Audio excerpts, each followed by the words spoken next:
walk around like that? I'm dead sexy. Look how cute the chops are, bro. No, don't. Yeah, I got you beer. No. Did you? No, shouldn't scared you, did he? Is he naughty? No. Oil stain patch on the pitch. The roller Did he just play on that? Graham walking out with the broken.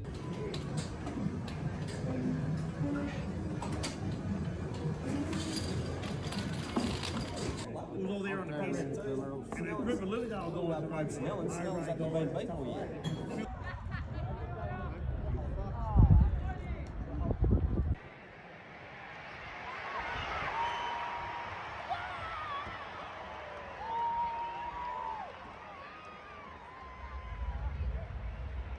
Gracie, you like it? You like it?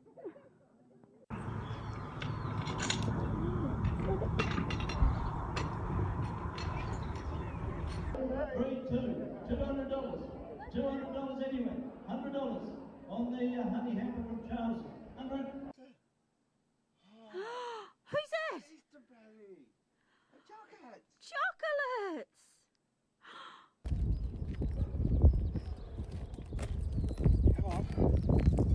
Not quite sure why we needed another capsicum plant, Johnny. Same reason we needed rock melons and Brussels sprouts. Who's your favourite wife? If I had another one, it wouldn't be you.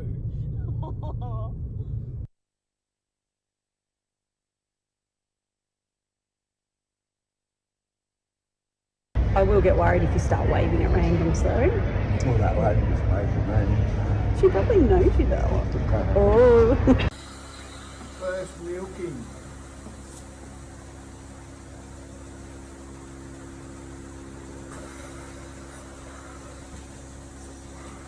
Organisers, Smithson, does anyone out there know John Coates? Well, we wrangled him in last night after he had a couple of bottles of water, and he committed to getting on a steer today. He's in the Davis Rural Contracted Shoot.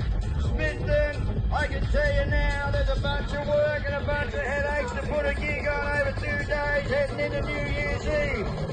He makes his final preparations. Smithson, I want you to make him welcome when that gate cracks. John, they only get bigger the longer you stay in there. He says, let's go, Smithson. He's got the baby on him.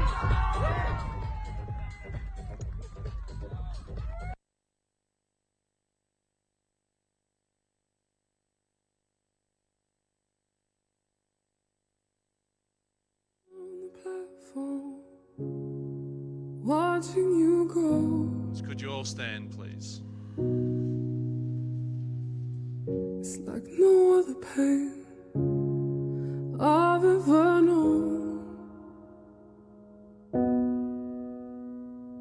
To love someone so much, to have no control. You said I wanna see the world, and I said go.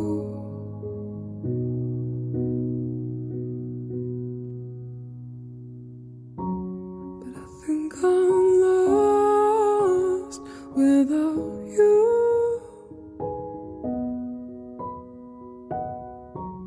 I just feel crushed without you. 'Cause I've been strong for so long, I never thought how much I needed you. I think I'm lost without you.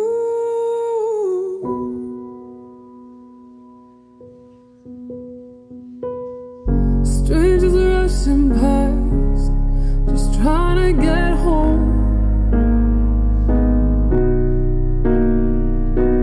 But you were the only safe haven that I've known.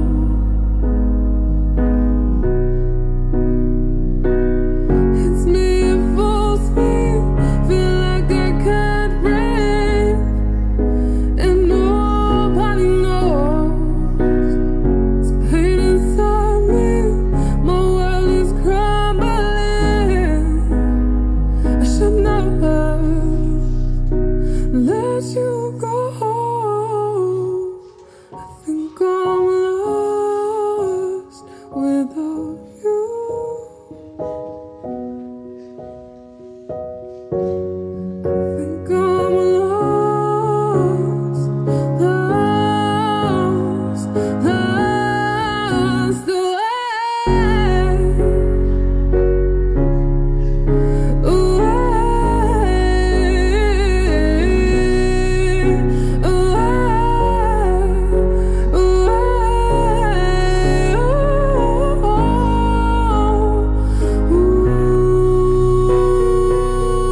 Certain people radiate a brilliance that extends far beyond the playing field, the club rooms, the goat sheds, or the veggie patch.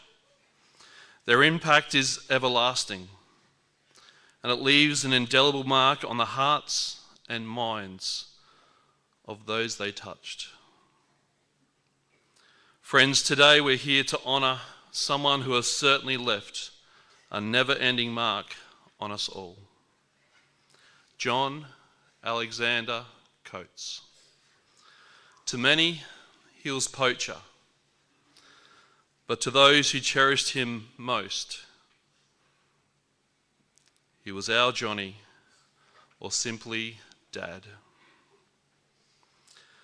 My name is John O'Arnold, and along with Brendan and his colleagues from Parkside Funerals, and with the assistance of family friend Mark Dabner, we're deeply honoured to lead this celebration of Johnny's life today. It's so amazing to see so many people here today, and it's a true reflection of the impact that Johnny has had on each of us. I know that some can't be with us here in person today, but they are watching via live stream, and we welcome you to our celebration today as well. Ali and the whole family wish to express their thanks for being here today. And thank you for all the different ways that you've been showing them love and support in these past days. Today we're here to do a few things. Firstly, we're here to acknowledge Johnny's death. It's hard, it's painful, it's raw, and it's terribly sad. And the tough reality is that through this celebration of Johnny's life today, we will say farewell, as we, with deep love, honour, and respect, send Johnny on his final journey. There'll be an opportunity for all of us to say our own goodbyes at the end of the service, and that'll culminate with a guard of honour, which will be led by the Irishtown Football Club and the Circular Head Saints Football Club. We're here also to celebrate Johnny's life.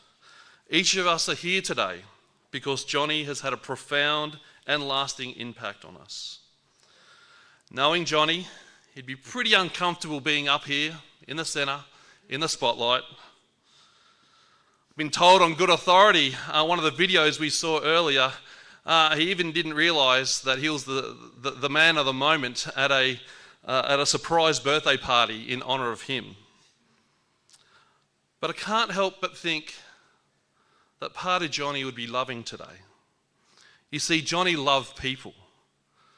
He loved nothing more than being with his family, or out coaching young kids, or in the club rooms with the boys, or seeing people rock up at a boxing tournament at the high school, or be entertained at a rodeo on New Year's Eve, or doing something as crazy as yoga with goats. Gee, Ali, the things you got that bloke to do. You see, Johnny loved connecting with people, and he loved people connecting with each other. Today we're here to share memories and stories. We're going to hear from those who are closest to Johnny. And so today I hope we laugh. I hope we smile. I can only imagine the stories that Rob and Pez and Simon will actually have to leave out of their speeches because it's probably a little bit inappropriate for this setting, but maybe they can tell those yarns over a beer a bit later on. And so you're all invited to stay behind and share those memories with each other with some refreshments, and the bar will be open. Lastly, we're here today to support Ali, Elsie, Grace, Nathan, Amelia, Michaela, Alex, Sandra and Howie, Brian, Jane, Rob, and the whole extended family. Thank you for sharing your fun-loving and caring man with each of us. We want you all to know that you're in our thoughts and close to our hearts, and today we stand with you in your grief. So we're going to do a few of those things today. We're going to acknowledge, we're going to honour, we're going to celebrate, and we're going to support. Jim Carrey once said, grief is not an emotion. It's an unravelling. A space where something once lived, but is now gone. And it carves straight through you, leaving a hollow ache where something precious once resided. In the beginning, it feels unbearable, like a wound that will never close. But over time, those raw edges do mend. The pain may soften, but the imprint will always remain. The truth is that you never really move on, but you learn to move with. The love you had does not disappear. It transforms. It lingers in the echoes of laughter, in the warmth of old memories, and in those silent moments where you still reach out for what is no longer there. And all of that's okay. Grief's not a burden to be hidden. It's not a weakness to be ashamed of. It is the deep proof that love exists, that something beautiful once touched your life. So let yourself feel it. Let yourself mourn. Let yourself remember. There is no timeline. There is no right way to grieve. And some days will just be heavy. Some moments will bring unexpected waves of sadness, while others will fill you with gratitude and warmth for the love that you were lucky enough to experience. So honour grief, because it's sacred. It's the testament to the depth of your heart.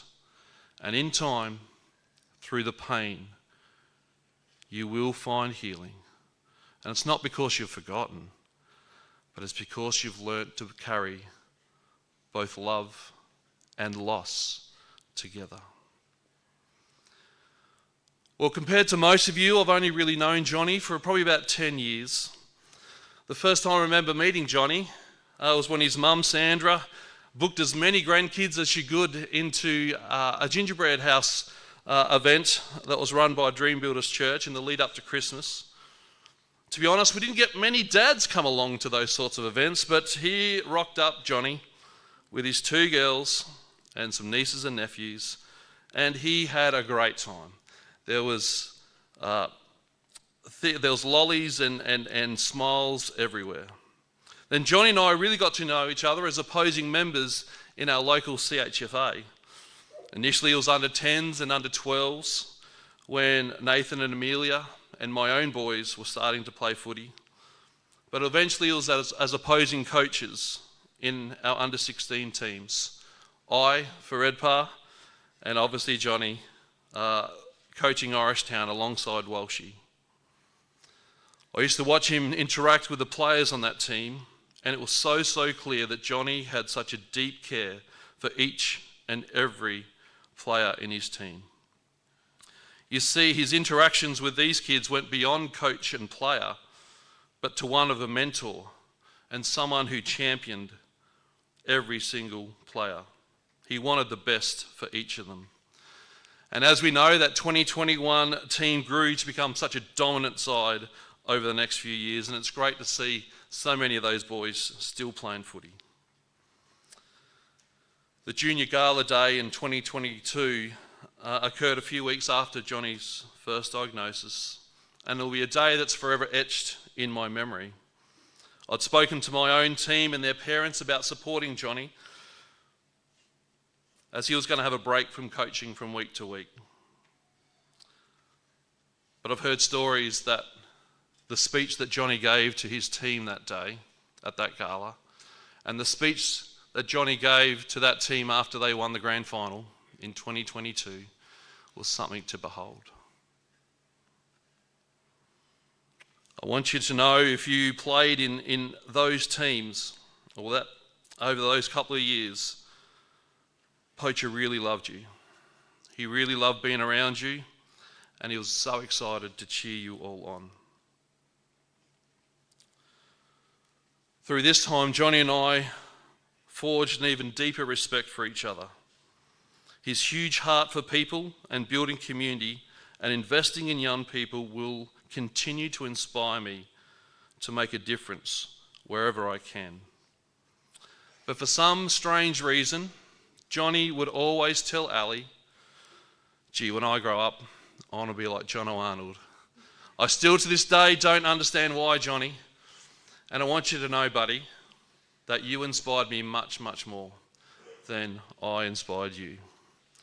The night of that gala day back in 22, Johnny wrote this on Facebook, and I've been told by the family he didn't mind scrolling Facebook for quite a few hours each day. Over the past few years, I've been involved in a fair bit. The bloody misses and the crazy ideas have certainly kept us on our toes. Coaching the St Peter Chanel soccer team, the Irish Town under-10 football team, even dressing up as bloody Santa, and the list goes on. A major highlight would have been when we brought Sam Solomon down for that boxing tournament and his youth program choices.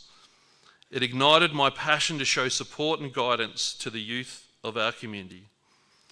Last year, taking on the joint role with Daniel Walsh coaching the under-16 Irish Town football side was unreal. Unbelievable great bunch of boys who I grew not only to respect, but to love. But it's days like this when the kids from an opposition team present you with a card and a gift that they raise themselves. That's what gets you. Johnny certainly impacted many, many people. What do you think about when you think about Johnny's smile or his laugh? What picture comes to your mind when you think about that? Gee, there's lots of memories that we can think about. You see, that's the Johnny we're celebrating today. Johnny who loved life. Johnny's brother Rob is now going to share a eulogy and some memories of Johnny's life. Thanks, mate.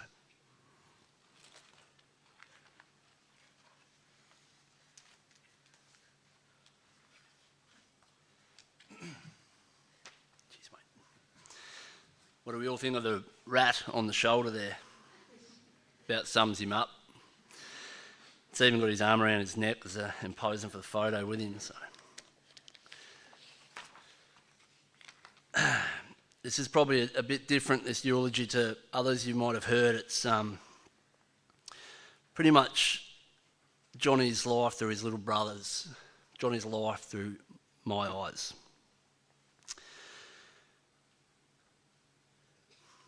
16 years ago, Johnny once said in a speech that I'd finally admitted who the best man was.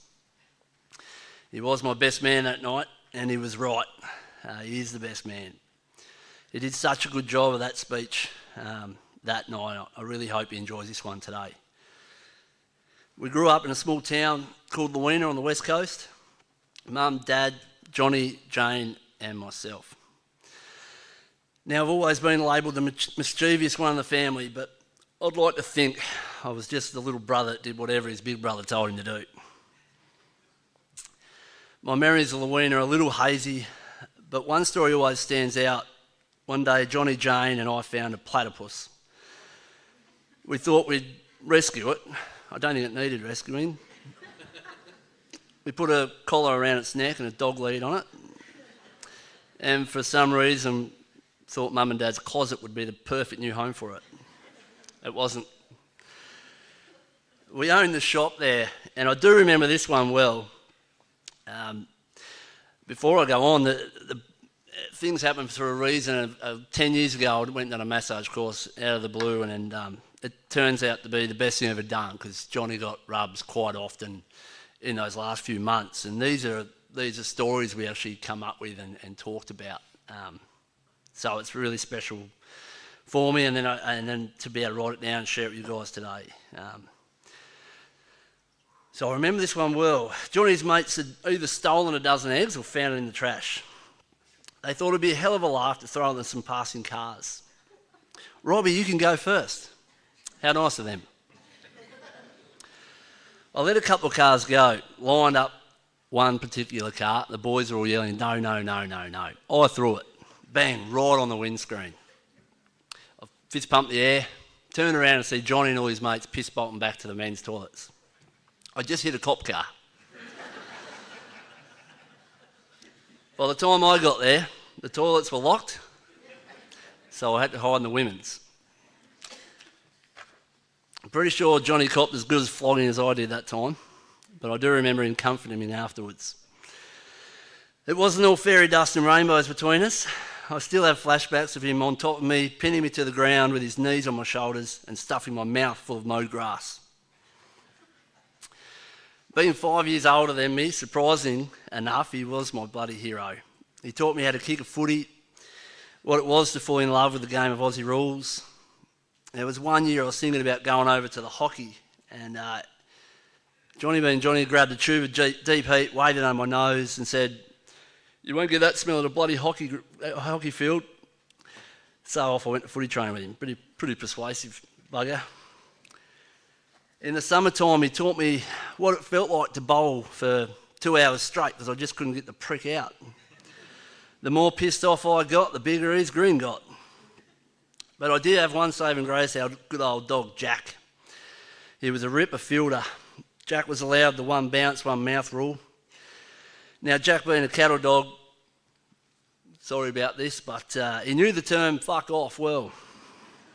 And when given that command, Jack would generally fuck off. So you wasn't allowed to tell Jack to fuck off when the ball was mid-air, otherwise you'd be out for obstructing the fielder. It took me a while to get that one past. Our Christmases were the best, thanks to our mum. I'll always remember us three kids chanting, "Come on, Mum and Dad." Waiting for them to get home from milking. Memories I'll remember forever. Memories I'd rather forget Christmas. Moving lateral irrigators at Morbena. Johnny and I would don sand shoes on and run to get it done quick. Good footy training, Johnny'd say. I wasn't so positive. It was a tough bugger. He was complaining about a splinter in his hand one day.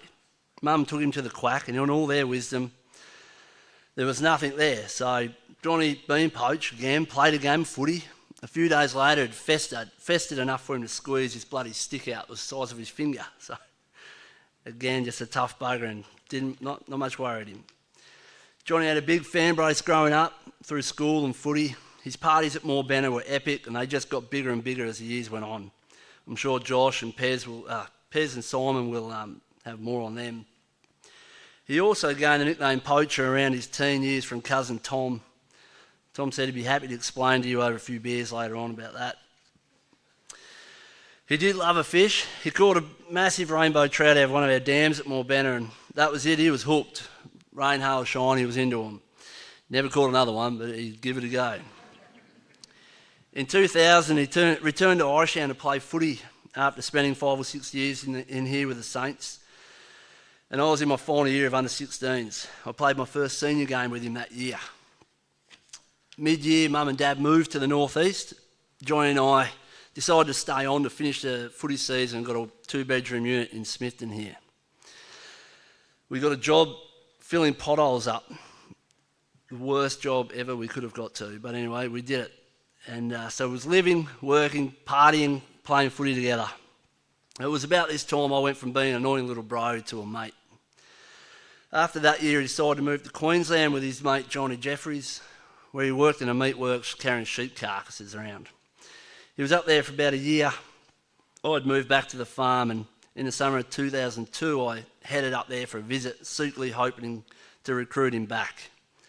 We spent a few weeks in Ipswich playing golf, going to the races, but mainly just drinking plenty of beer and just hanging out together. I was booking tickets to head over to see Jane, who was living in Perth at the time. Before I booked him, he casually said, "Better book too." "Oh, yeah, you coming with me?" "Yeah, I might come back from Tassie after that." "Oh, yeah, what are you going to do there?" I replied. "Come back on the farm, I suppose." Just Johnny being Johnny. I wanted to jump up, give him a big kiss and a cuddle, but I played it cool. I wish I had of now looking back. We both flew over to Perth to spend a few weeks with Jane. We had a lot of fun on that trip. It was the last time us three spent time together before kids and partners come along, so it was a really special time.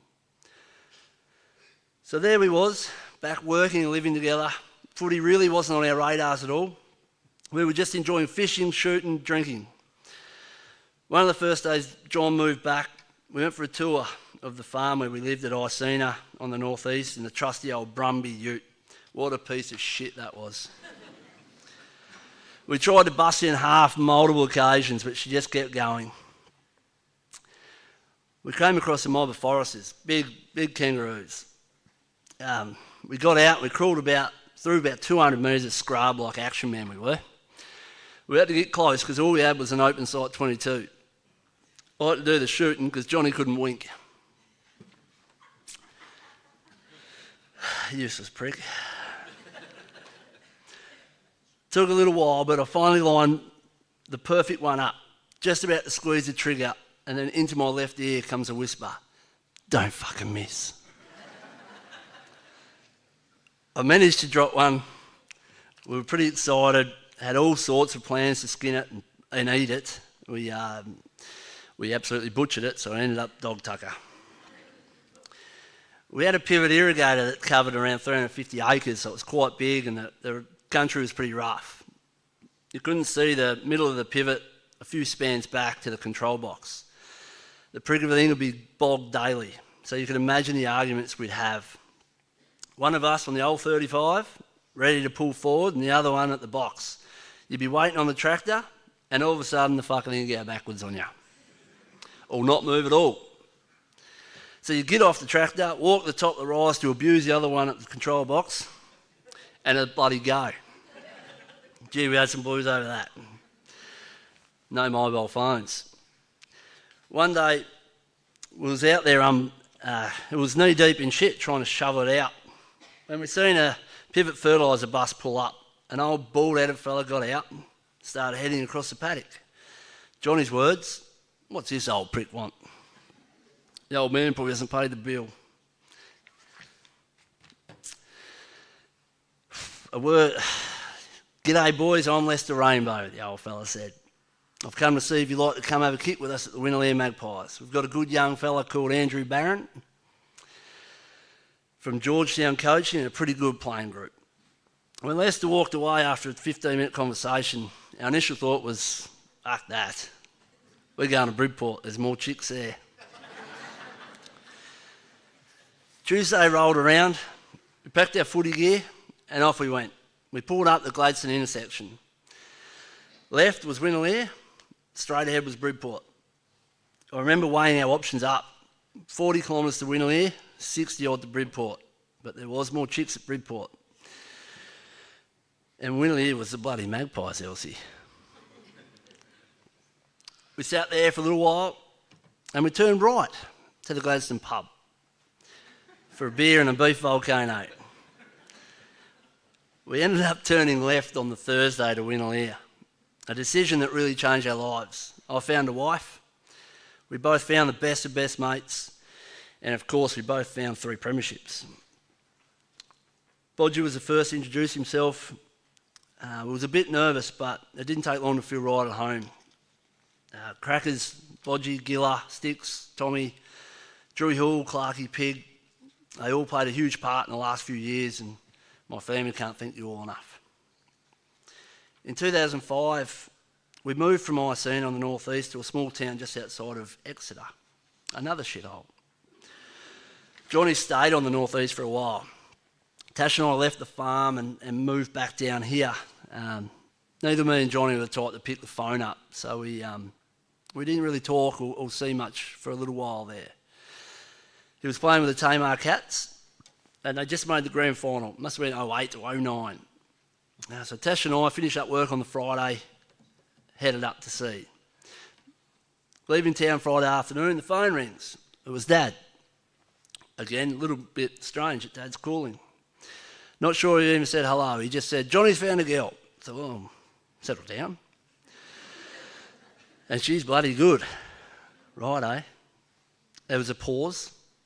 Well, she's got 4 kids. And I don't want you coming up here and saying something bloody stupid.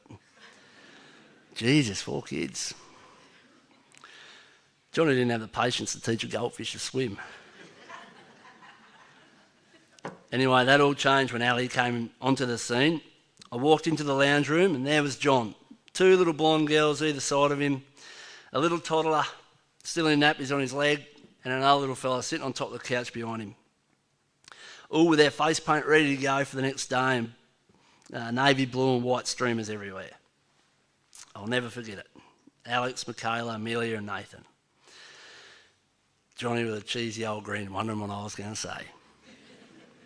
I didn't say nothing. Out of all us Coates kids, including Bruce and Sue's crew, Johnny would probably be the last pick to take on a chick with 4 bloody kids. But everything happens for a reason. And all 4 of you meant the world to him, and he is so very proud of you all as we are. After a little while, John and Ellie relocated, and that was a time we really seen the love he had for Ellie. Something most would envy. You was everything to him, Ellie. Then, of course, Grace come along. And not long after, Elsie. Johnny's 2 little girls. He was chuffed. He loved watching both of you girls grow into the girls you are today. And as much as he hated those seats at the basketball stadium, he rarely missed. And just in the last couple of weeks, them 2 girls have been breaking my heart nearly every day. Animals were a big part of Ali's life, so that made animals a big part of Johnny's life. Horses, cows, chooks, dogs, ducks, pigs, you name it, they had it. And then there was the goats, those bloody goats. When Johnny started work at Greenham's, there was a running joke. It wasn't often the old trailer weren't hooked onto the Triton. What are you picking up today, old boy? Oh, fuck if I know. And off he'd go and pick whatever it was. Alpaca, llama, I'll go and get it. If someone said Poacher would be milking goats to make soap, I would have never believed it. But there was nothing that he wouldn't do for his alley. Even pulling off 3 years running a rodeo, while also running the Irish Town Footy Club. When he decided to finish milking cows, I sold the dream of working at Greenham's with me. Like everywhere he went, he quickly became a very popular member and didn't take long to work his way up to the head stockman role. He was still working with us when he was diagnosed and worked right up until he couldn't see the sense in doing that anymore, when he could be on the goat farm with Ali and his 2 girls, right where he wanted to be. There's not too many people you can honestly say that no one had a bad word to say about him, but I reckon he's pretty close. This disease has robbed us of a husband, a dad, a son, a brother and a mate to so many. Someone we could have all looked up to, someone that cared more for others than himself. And in all of it, never once asked why me, never once blamed anyone or anything. Just got on with it. 68 bloody rounds of chemo and then radiation. And every time, come out with a smile just to make sure everyone around him felt like everything was all good.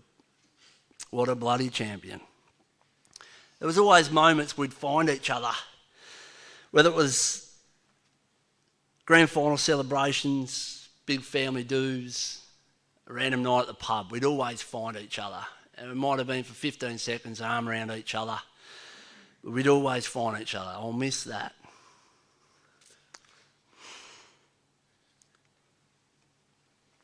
We are on the last page, thank Christ for that. I'll forever treasure our time together. All those free massages got in the last few months, I guess I'll put that down as an IOU. How lucky Jane and I was to have you as our big brother. Ali, Grace and Elsie,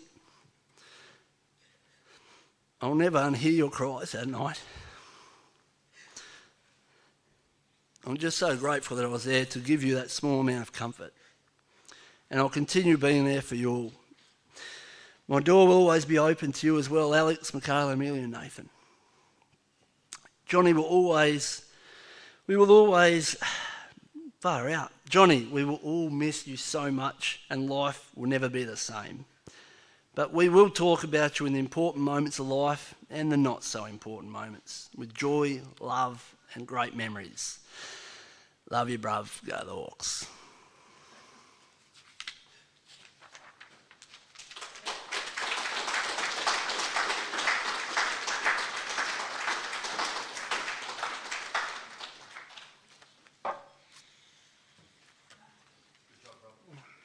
Great work, mate. Great job. What an insight into the great man.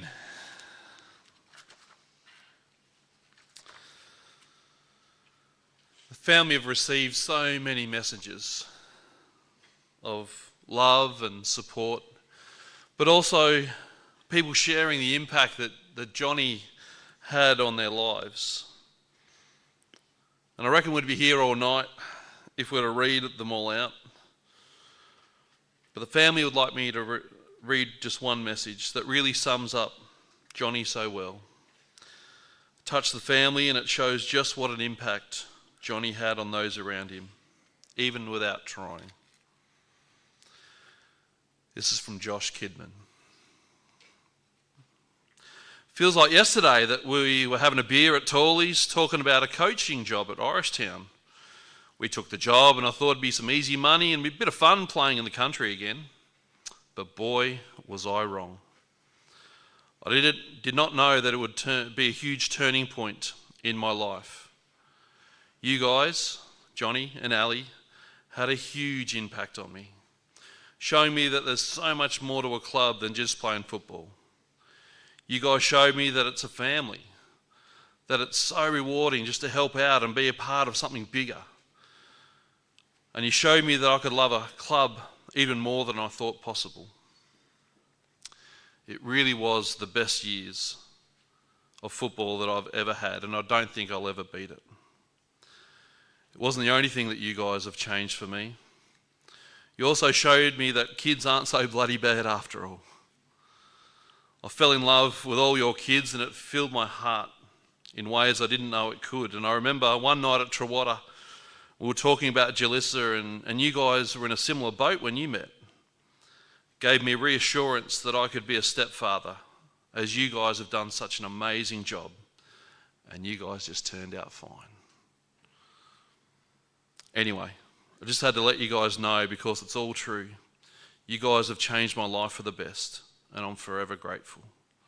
Just know, I'll love you all forever. From Josh. That's certainly just one story of someone who's been impacted by Johnny. Well, on most occasions in life, if Ali wasn't telling Johnny what to do, she'd usually have a camera around her neck. And so the family have been looking through lots of photos recently. But Ali commented the other day, right now, there just doesn't seem quite enough. But we're going to watch our first photo montage that focuses on Johnny's early years, his extended family, his mates, and his footy.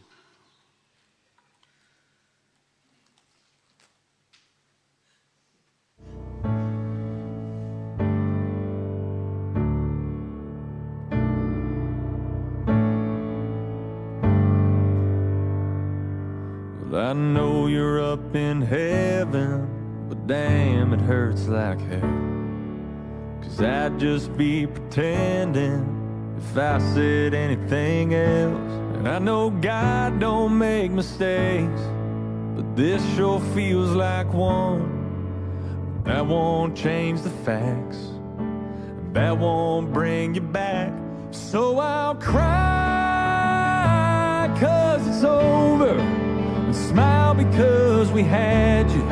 Packed a whole lot of living even though it ended all too soon. And in time I'll start healing, But even when I get that feeling, no matter where I go or what I do, I'll never not remember you.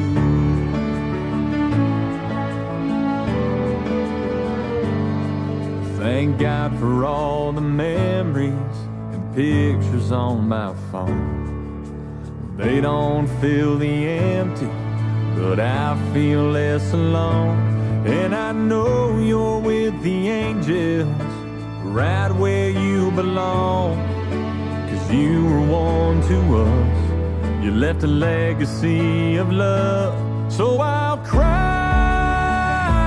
'cause it's over, and smile because we had you.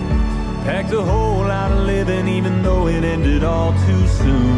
And in time I'll start healing, but even when I get that feeling, no matter where I go or what I do, I'll never not remember you. You lighten up a whole room like that. You made us think, made us feel, made us all laugh. You always giving that shirt off your back. I miss you bad, I miss you bad. So I'll cry 'cause it's over, smile because we had you. Packed a whole lot of living even though it ended all too soon. And in time I'll start healing, but even when I get that feeling, no matter where I go or what I do, I'll never not remember you. Oh, I promise you, I'll never not remember you.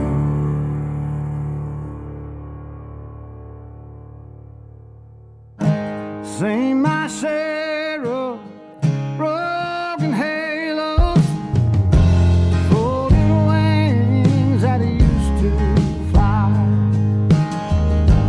They've all gone wherever they go, broken halos that used to shine.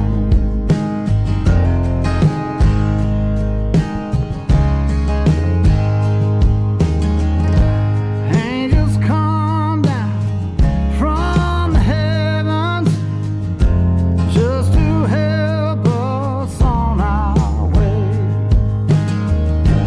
Come to teach us, then they leave us, and they find some other soul to save. Seen my share of broken halos, folded wings that used to fly. They've all gone wherever they go, broken halos that used to shine. Broken halos that used to shine.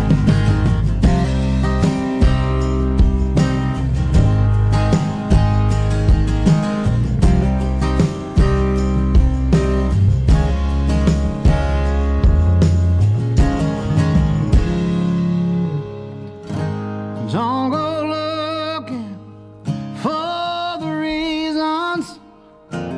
Don't go asking Jesus why. We're not meant to know the answers. They belong to the by and by. They belong to the by and by. Seen my share of broken halos, folded wings that used to fly. They've all gone wherever they go, broken halos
great memories.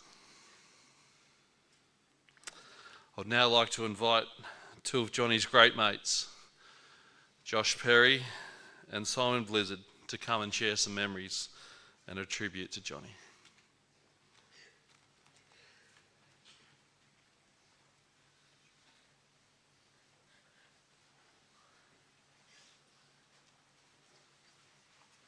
Do you want to have a go? Better tell them a bit of a story about the bottle of whiskey. Johnny knew that I was going to have to do this, and I said, I'm going to struggle. He said, you've never fucking struggled to get a word out before, Pezza. And, you know, you love your whiskey. He said, have a slurp on that if it gets hard and get back on with the job. So it's here in case me and Buzzard needs it.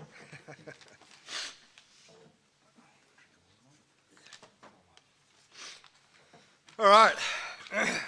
Apologies, I'm going to pretty much read this word for word, otherwise I may not get through it. Okay, for those that don't know me, my name's Simon Blizzard. This is not an easy task, however, it is a privilege to be asked to say a few words here today about Poacher. Me and Poacher have been the best mates for the best part of 35 years. We first crossed paths in grade 7 at Smithton High, and for whatever reason we were drawn to each other from that point on. We played footy together for 5 or 6 years, firstly with Orangetown and then in at the Saints. And during those years, we'd spend many hours outside of the footy club, mainly on Poacher's farm, having a few beers when we weren't supposed to be. As we got older and our lives moved away from Circular Head and each other, we never lost contact. We'd always stay in touch and see what was going on in each other's lives. Every time I would come back to Tassie, there was only one person that I'd want to go and see. And that was Poacher.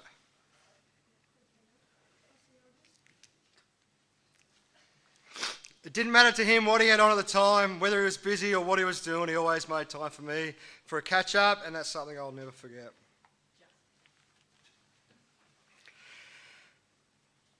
Poacher and his family, they had a dairy farm out of Britton Swamp. Rob may have mentioned it. And whenever I was in town, we'd head out there for a few nights. I'd help him out on the farm during the day, probably getting in Brian's way half the time, being a more nuisance than anything. And then the nights would consist of smoking lots of beer, drinking lots of beer, smoking lots of durries, and playing Super Mario until the early hours of the evening.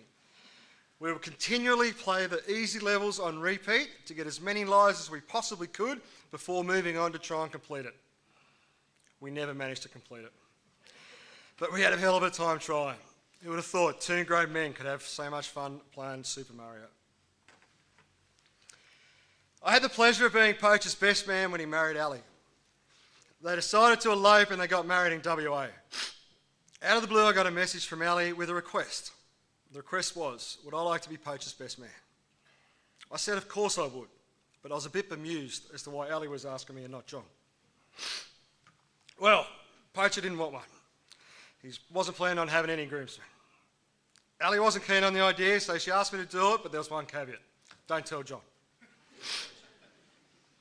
So we had this secret going. I wouldn't tell Poacher, and everything was going to plan. Got measured up for our suits, flights booked, all that good stuff. I was flying over the next day. Hang on, I've lost my place here. Flying over the next day for the big surprise, and it was the day before that Poacher found out. I was going through their rehearsals, and the question was asked, who's going to be your best man? Poacher said, no one. Ali goes, yeah, well, that's not entirely true. Blizz is flying in tomorrow. I wish I could have seen the look on his face, because from all reports, it was complete disbelief. Poacher and me, we both loved the Hawthorn Footy Club.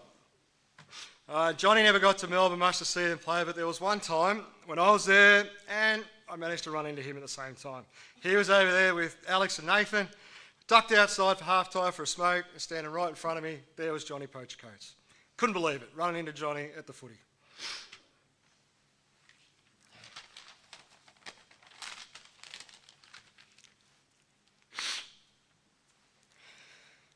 Poacher, I'll be forever grateful for the last moments we had together at your place over the long weekend in March. I walked in the door and I noticed you had a spark in your eye. You were in your happy place that day. You had all your girls with you. Your family is your proudest achievement, and to see you that day just being happy, well, that's how I'll remember you. We had a good chat. We reminisced about old times. We had a smoke for old time's sake. We had a cry, and we said our goodbyes without actually saying it. We didn't need to. I'm fairly sure we both knew that was going to be the last time. I'm going to miss you, Poacher. Rest easy, your fight's over.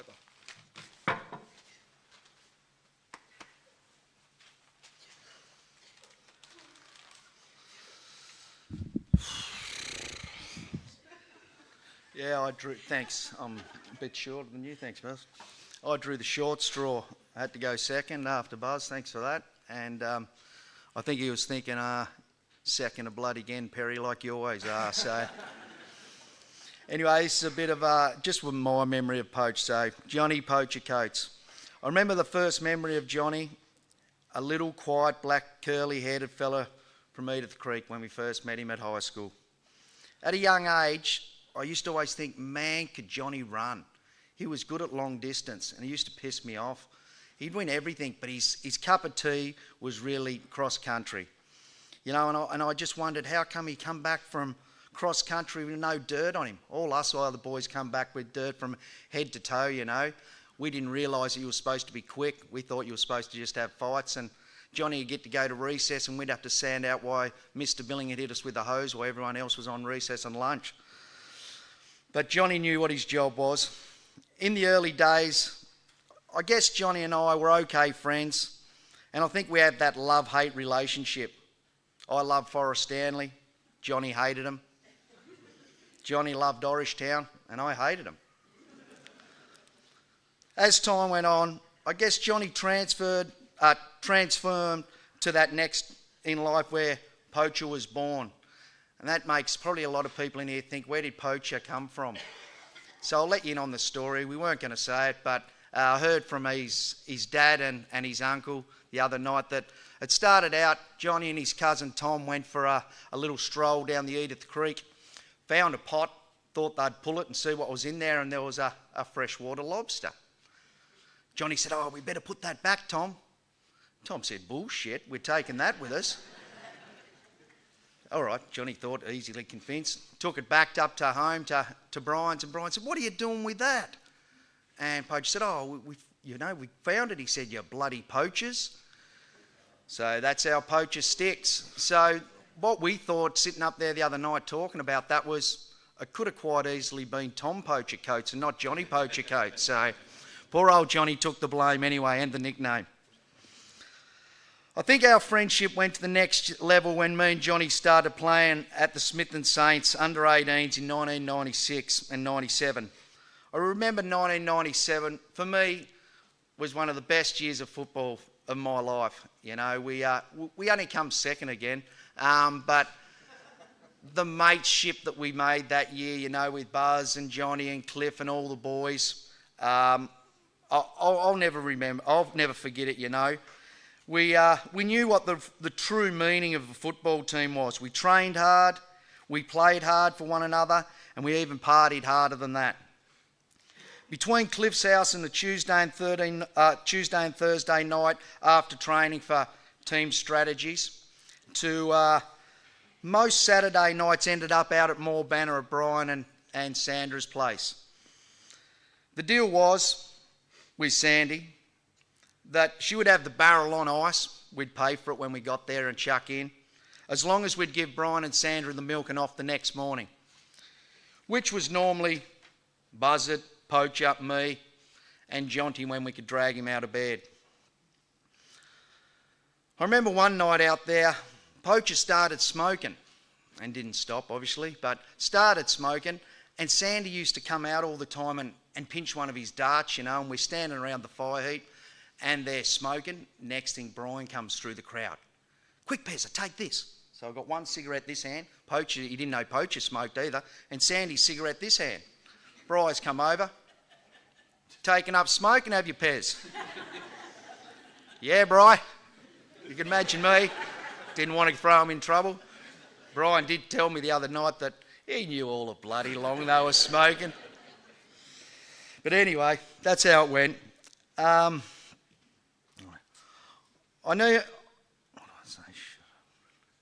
I remember them days back here. I've just got to jot it down. And me and Johnny probably shouldn't have lasted this long when it's all said and done these days out at Moorbanner. You know, what we used to get up to, as Jono said, the real stories will come out with the beer tonight. But we used to have this, there was a bloody horse out there. I can't remember if it was Jane's horse or it was the next door neighbours. Well, we'd try and ride this bloody thing when we was pissed. You can imagine as young kids, and get kicked. And one of our favourite games was there was an old five-wheeler, John Deere five-wheeler, and we get all the apples from under the trees, and you had to come in around this bucket, and all the rest of the footy club would throw apples at the poor bastard driving it, and you had to try and dodge them. And we thought it was a hell of a joke. And what we could do on Brian's 35 tractor, I tell you, we could spin that on a 10-cent piece, you know, and we was just lucky that we got away with it. I remember the coaches went down to Britton Swamp, and for a long time, I was in and out of jobs, and I went and lived with Johnny in the share farmer's house, I guess it was, down there, and probably stayed about a month. And look, that's the stories that I told Buzzard the other night, and he couldn't believe what we even got up to, so we'll leave most of them. But they were really good days, and I'll never forget down there with Johnny and with the family, so I much appreciate that. I guess it was, we went our own way, as Robbie sort of talked about. You get kids and family and things go on in life, but we never really lost touch. And if we did, when me and Johnny caught back up, it was like we'd seen each other yesterday, you know. That's what he was like. He always made you feel welcome, and the love for us was always there. I remember being told by his sister Jane the Poacher was terminally ill, and it really knocked me. I knew then that it was time to make up for some of that lost time, and I went into helping with Ali and different people around the area to make some funds like the day for Poacher, and give them some much needed funds so they could do some family things that they can remember for the rest of their lives. So happy that we could help out in that. I remember taking Poacher to a mate's shack at the lakes, and I can remember him looking thinking, shit, this is going to be boring, Pez, me and you up at the lakes.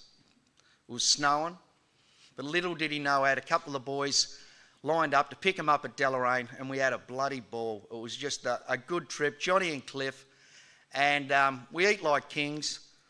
And that's where I broke the news to them that I was thinking about going on MasterChef. The boys were so supportive, you wouldn't believe it.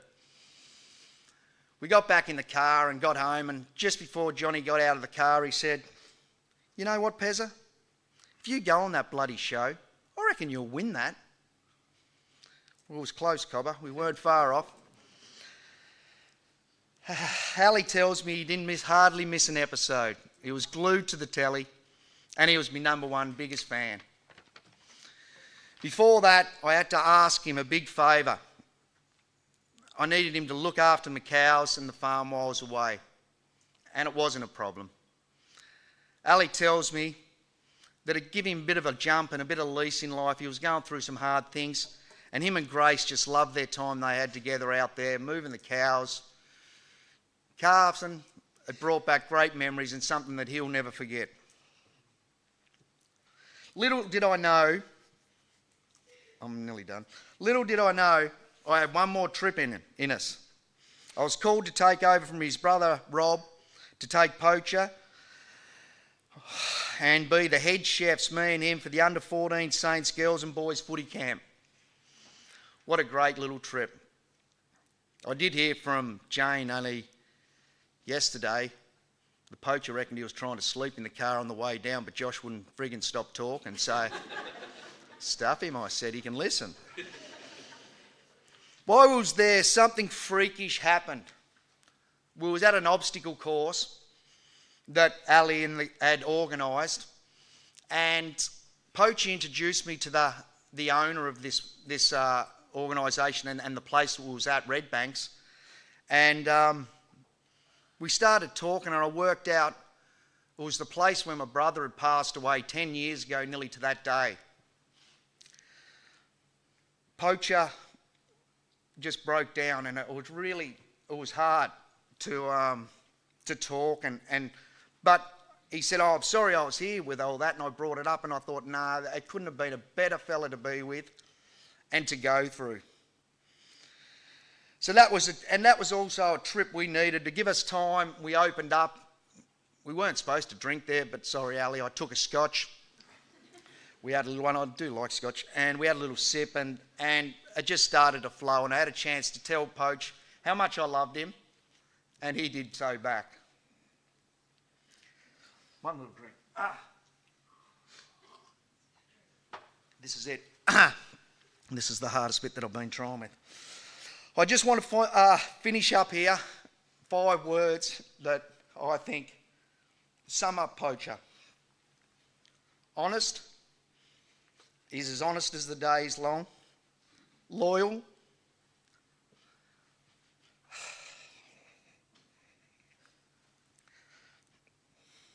Once you were in with Poach, you was always in. Reliable. Always there when you needed him. Lovable. You only need to look around here who loved him. And a bloody good mate.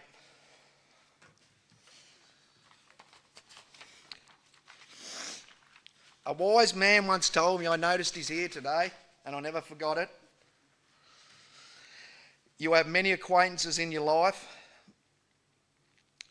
but you only have a few good close friends you can count on one hand. And Poach, you were that to me. I'll miss you, mate. Love always, Pezza.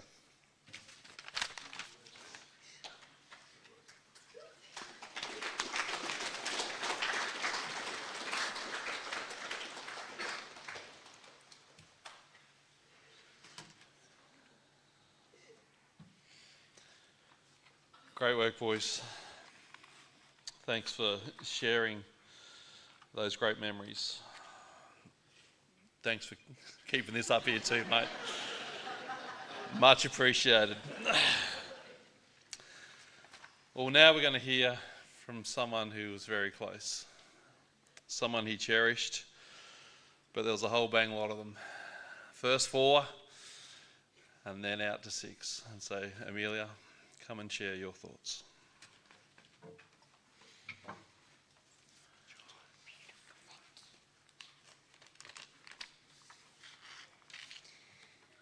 John, Johnny, Poach or Poacher. That's how you knew him or what you called him. To a lucky 6 of us, we knew him as Dad. I am one of those lucky 6. A daughter of the respected and very much loved John Alexander Coates. When Dad first met Mum and came into our lives, there were already 4 of us kids. Alex, Michaela, Nathan and myself. Now, near to anyone and everyone at that moment in time would have turned away and run at the first possible chance they got. Dad, in fact, did not run. Dad did not hesitate to take us on as his own. Instead, he had taken a chance at a new relationship to blossom, a chance on us 4 kids, and a chance on life full of unexpected challenges. To anyone who knew Dad, knew he loved a challenge or many. Fast forward a few years later, our family grew by 1. A beautiful little sister, Grace. We were all a little bit scared, Dad especially. Dad already had 4 kids without going through the whole entire birthing experience. Us 4 kids were worried with a new baby. We didn't want Dad to love us any less, and neither did we want to share him. Grace was in fact everything us kids needed, a breath of relief. As she reassured us and proved to us that no matter how big our family grew, no matter whose blood we had running through our veins, or how different our last names were, Dad would all love us the same. Right, fast forward again another few years. Our family grew, and we were met with another beautiful sister, Elsie. All of us a little frightened, but this time around we knew we were Dad's kids, and he was our dad. Most people would have referenced our big crazy family to the Brady Bunch. Running late, one too many kids for one car ride, or simply because we always had something going on. We did not mind because to us and Dad, it was always the more the merrier. Dad was there to witness my first success, my first heartbreak, and the many times I was learning to drive and we would hit the corners a little too hard. Dad and I both knew in those moments when I could hit the corners too fast that he was happy living in the moment, enjoying the dad duties, and I was just happy we didn't crash. Dad may no longer be here with us. I see him every day in each and one of us kids. I see him in Alex's protectiveness, Michaela's adventurous nature, Nathan's softness, Gracie's dedication, and Elsie's humour. Although we cannot physically see, touch, or hear him, he is never far away. He lives through us, through his teachings, and through the life lessons he experienced with us, and his ability to turn a serious situation into a funny one. He's always going to be right beside us through any challenge we face. To my beautiful mum,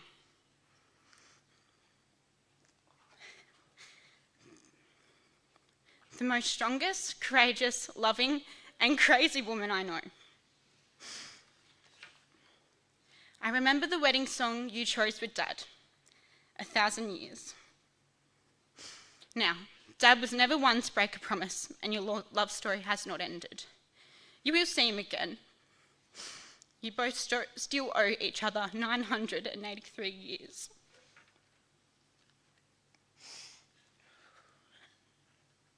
Dad, you have taught me that home does not consist of 4 walls, a roof, or a door. A home is the people that hold you together like glue. They pick you up when you cannot go any further. It's the love you can take anywhere and still feel connected. Dad, you were that person, the glue to our big, crazy family, and although you are not here, you'll forever be that glue. So, I want to thank you, Dad. Thank you for taking a chance. That chance allowed us kids to have the world's most supportive and greatest dad. It also allowed Mum to experience 17 beautiful years with her soulmate. So now, I promise to you, Dad. I promise that to the best of my ability, I will look out for our family, to guide Elsie and Grace through life, as you did me, to pick Mum up on the day she struggles, and I promise to remind the kids of how strong you were towards the end. Lastly, Dad, on behalf of all of us kids and the hearts of everyone you touched in your lifetime, we thank you for blessing us all with your beautiful self and for being able to show us what love truly is. I will always and forever be your Bubba, and I will for always love you. May you now rest in peace.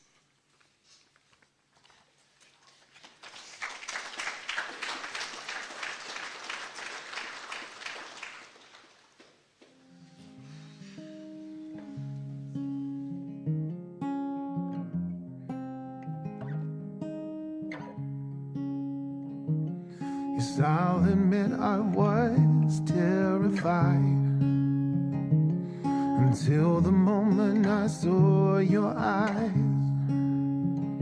I became a different man when I held your tiny hands in mine. Yes, the first words I heard you say, yes, I remember them like yesterday. Time is blowing in the breeze, and you're growing up right in front of me. Your daddy's little girls, precious little angels, dancing in the living room and drawing on the table, wearing mama's pearls, putting on her makeup. Even though I know these moments, they won't last forever. To me, you'll always be daddy's little girls, And someday you'll be dressed in white, all breathless with butterflies. In my mind I'll let you go, but in my heart you know you'll always stay. Always stay. Daddy's little girls, precious little angels, dancing in the living room and drawing on the table, wearing mama's pearls, I'm putting on her makeup. Even though I know these moments, they won't last forever. To me, you'll always be. But until then, I cherish every kiss goodnight, and every door you slam, and every little fight. I'll be there for you even when I'm gone. You'll just listen to this song. It's like nothing's changed at all. You're still daddy's little girls, precious little angels, dancing in the living room, drawing on the table, wearing mama's pearls, putting on her makeup. Even though I know these moments, they won't last forever. To me, you'll always be. Whoa, to me, you'll always be. You're still daddy's little girl.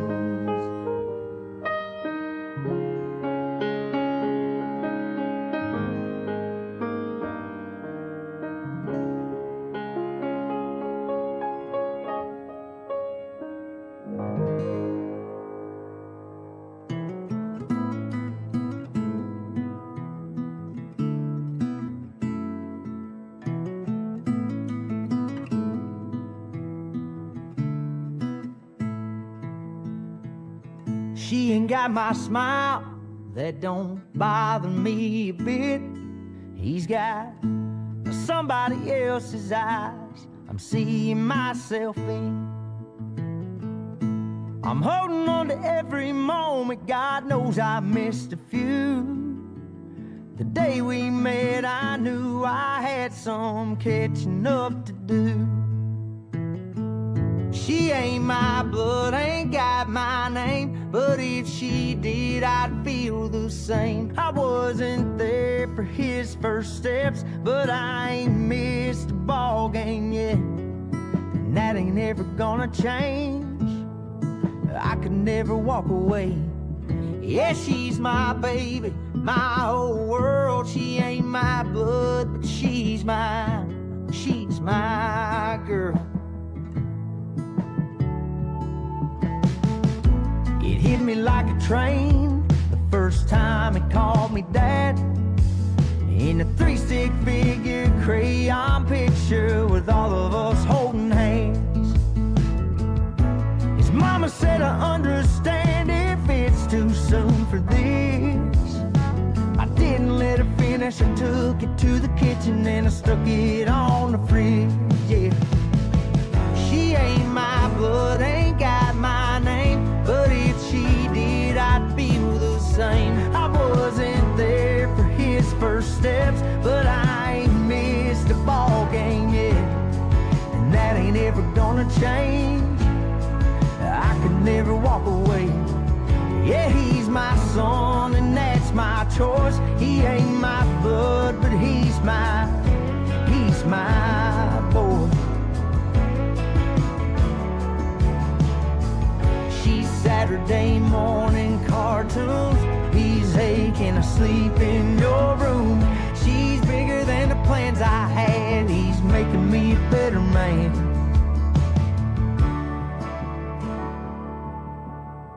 She ain't my blood, ain't got my name, but if she did, I'd feel the same. I wasn't there for his first steps, but I ain't missed the ball game yet, and that ain't ever gonna change. walk away. Yeah, she's my baby, my whole world. She ain't my blood, but she's my girl. Yeah, he's my boy.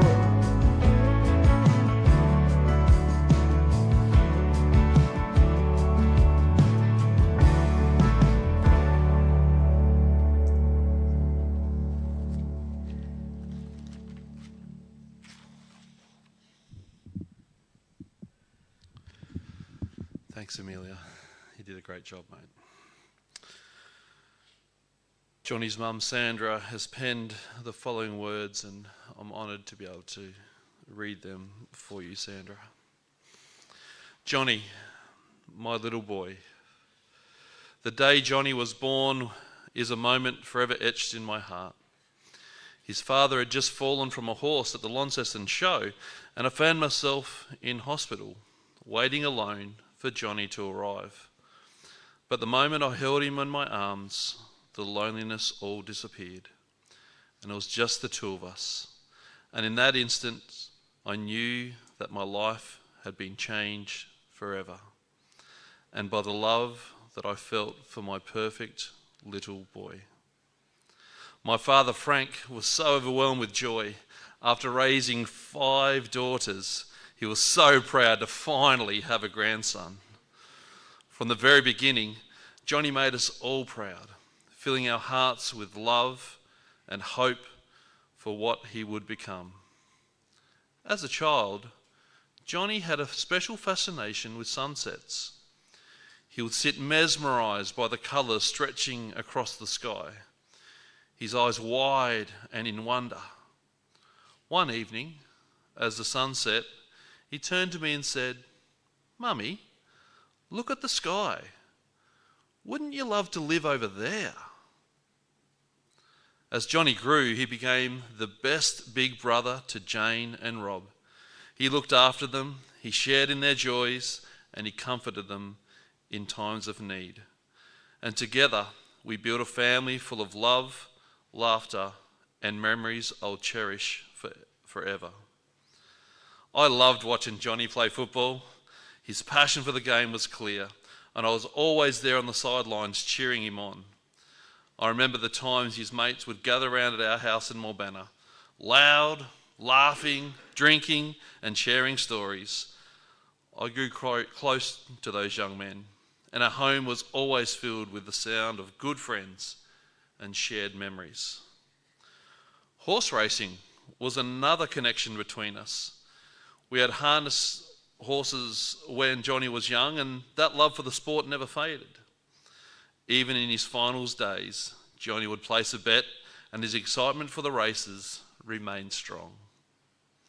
It was something we shared, a bond that brought us both joy throughout our life. Johnny's true character shone in the way that he loved and cared for others. When he met his beautiful Ali and her 4 children, Alex, Michaela, Amelia, and Nathan, he embraced them all as his own. He gave them the same love and care and devotion that defined him as a father and as a man. Watching him grow into a loving father to my granddaughters, Grace and Elsie, was one of life's greatest blessings. He adored those girls with all of his heart, and I promise to carry on his legacy by being there for them, sharing stories of their father, ensuring they always know how deeply he loved them.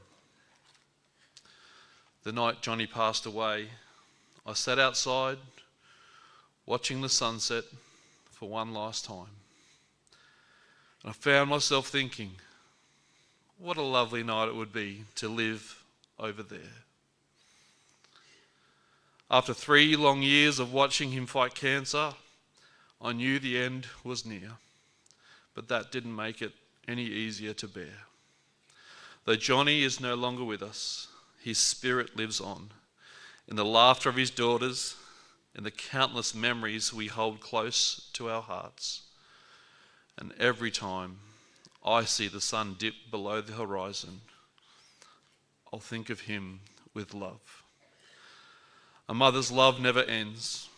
It doesn't weaken, and it never truly says goodbye. I love you, Johnny. You will always be missed.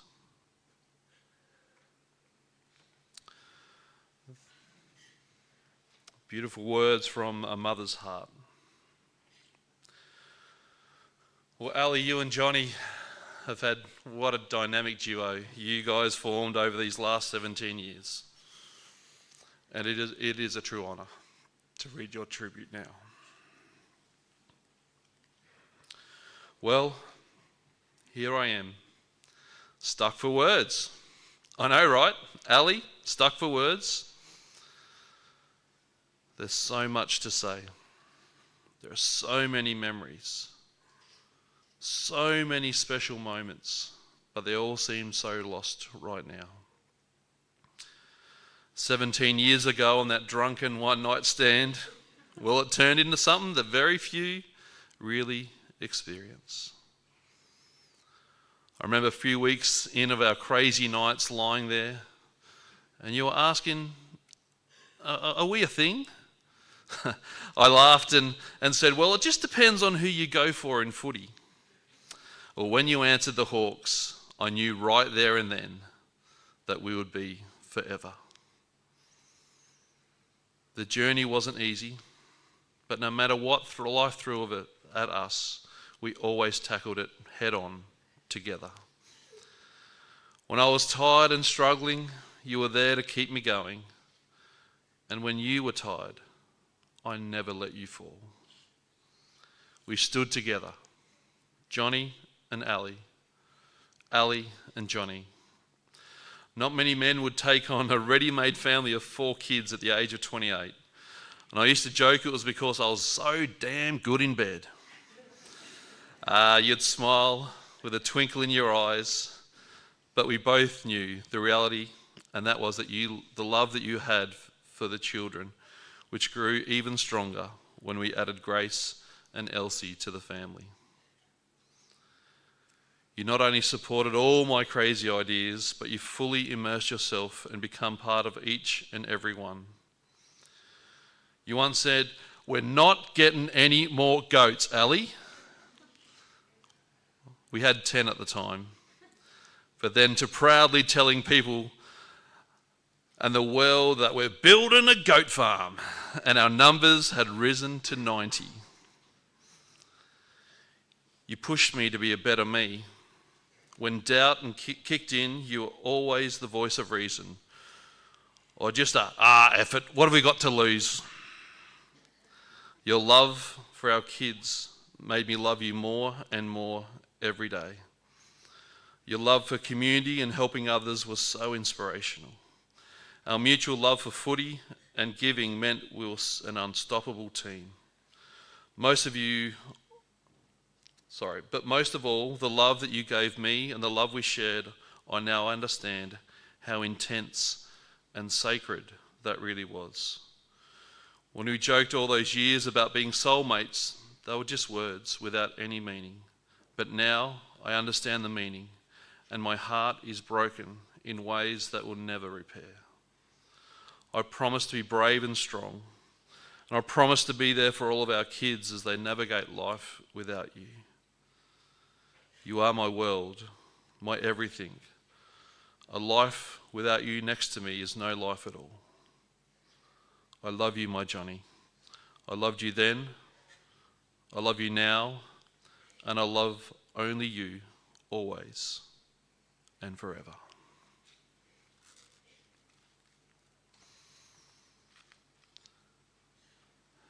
You were an amazing team, Johnny and Ali. Ali, the family actually wished to publicly express their thanks to you for the love and the care and the support that you gave Johnny. Not for these last 3 years, for the last 17. You were his rock and he was yours. You two are such a great example to all of us of what love and commitment really looks like. Dirt, mud, and all. And I think it's appropriate, friends, if we actually all gave Ali a cheer today, because I think Johnny would really like that. Let's show our appreciation to Ali together.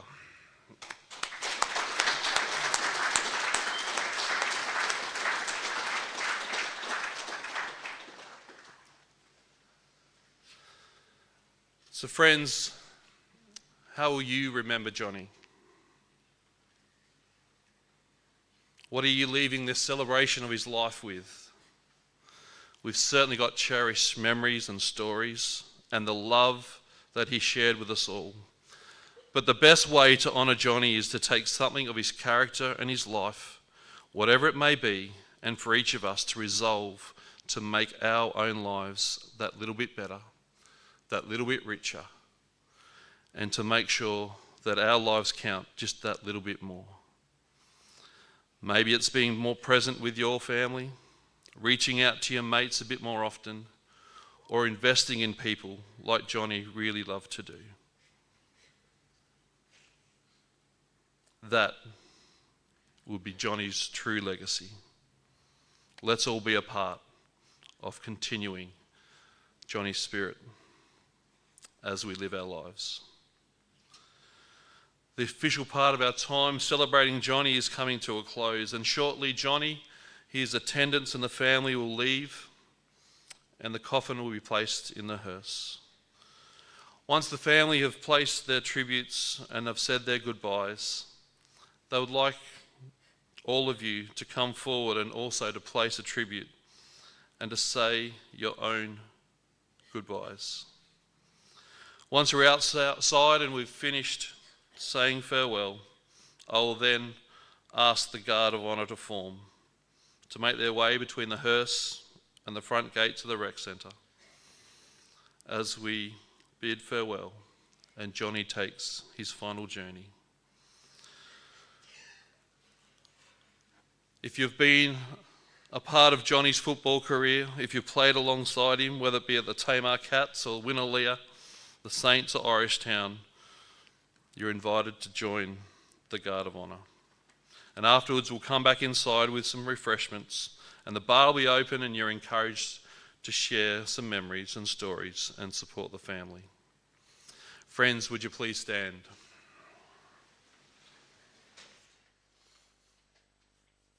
And then there's my fantastic wine. What a roller coaster we've been on the last 6 months. I didn't organise a gift to get for you, but I could have had a gift tonight of the ability to see yourself through my eyes and to come home and realise how much you mean to me and how much I love you. I'm so grateful that you were part of my life. I wouldn't be the person I am today.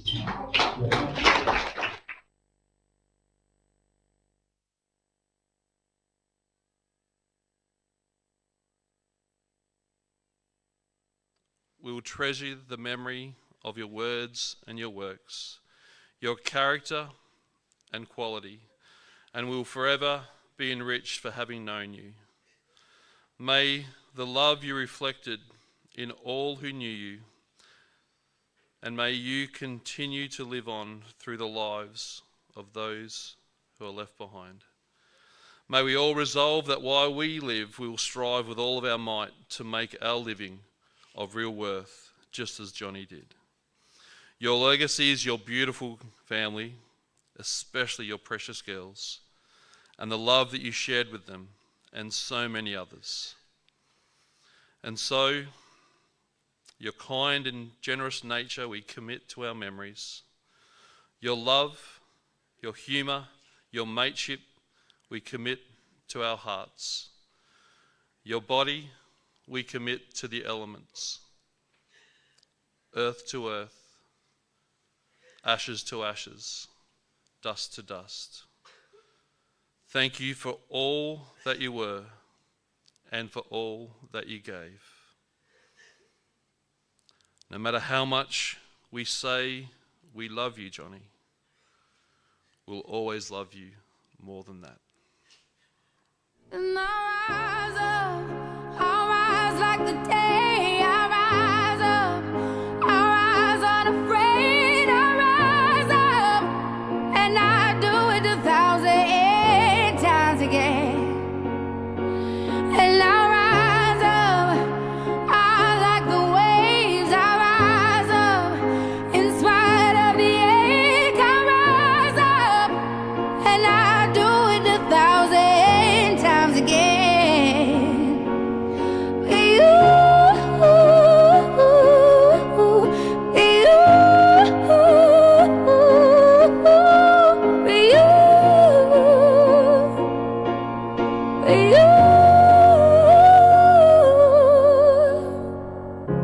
The silence isn't quiet, and it feels like it's getting hard to breathe.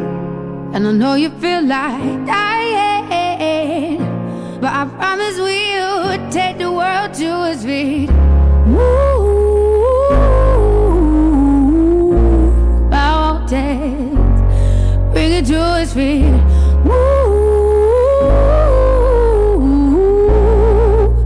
Mountains, and I'll rise up, I'll rise like the day. I'll rise up, I'll rise unafraid. I'll rise up, and I'll do it 1,000 times again.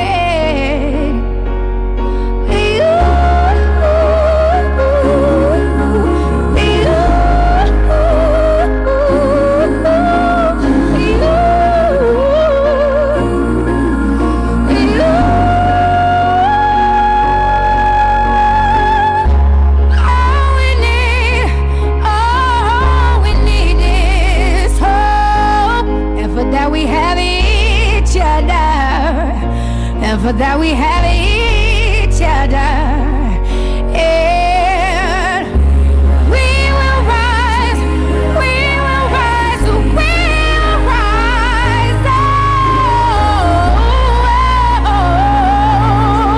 we'll rise.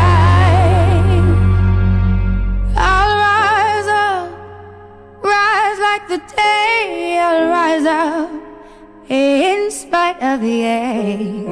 I will rise 1,000 times again, and we'll